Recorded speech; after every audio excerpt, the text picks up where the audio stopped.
Kaizen for health. దినచర్యలో చిన్న చిన్న మార్పులు చేయడం ద్వారా లాంగ్ టర్మ్ గెయిన్స్ పొందడమే జపనీస్ కైజన్ అంటారు. దీన్ని సింపుల్ గా PDCA సైకిల్లో ఎక్స్ప్లెయిన్ చేయొచ్చు. P for planning. అంటే మీరు రోజు ఒక 5 నిమిషాలు మీ ఫ్రెండ్తో మాట్లాడాలనుకుంటారు, ఒక 10 నిమిషాలు మంచి పుస్తకం చదవాలనుకుంటారు, లేదా ఒక గ్లాస్ వాటర్ ఎక్స్ట్రాగా తీసుకోవాలనుకుంటారు. దీన్ని మీరు ప్లాన్ చేయటమే P. D doing it. అంటే ప్రతిరోజు మీరు అనుకున్న పనిని మీ దినచర్యలో ఒక భాగంగా చేసుకుంటారు.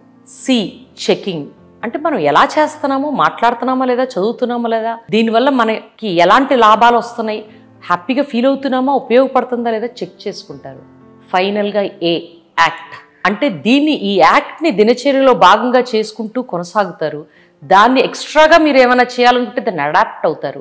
అంటే ఒక గ్లాస్ బదులు 2 గ్లాసులు వాటర్ తాగాలనుకుంటారు, 10 నిమిషాల బదులు 20 నిమిషాలు పుస్తకం చదువుతారు, ఇంకొక ఎక్స్ట్రా హాబీని స్టార్ట్ చేస్తారు, ఒక 10 నిమిషాలు తోట పని మొదలు పెడతారు. ఇది PDCA. ఇది ఏ రకంగా కైజన్ మనకు ఉపయోగపడుతుంది? చిన్న చిన్న పనులు కాబట్టి కొద్ది టైమే పడుతుంది కాబట్టి సస్టైనబుల్, అంటే ప్రతిరోజు మీరు చేయగలరు. చిన్న చిన్న పనులు అయినప్పటికీ కూడా మీకు ఆనందం ఎక్కువ ఇస్తుంది కాబట్టి హ్యాపీగా ఉండటమే కాదు, మీ కాన్ఫిడెన్స్ బూస్టింగ్ కూడా ఉంటుంది కైజన్. Thank you.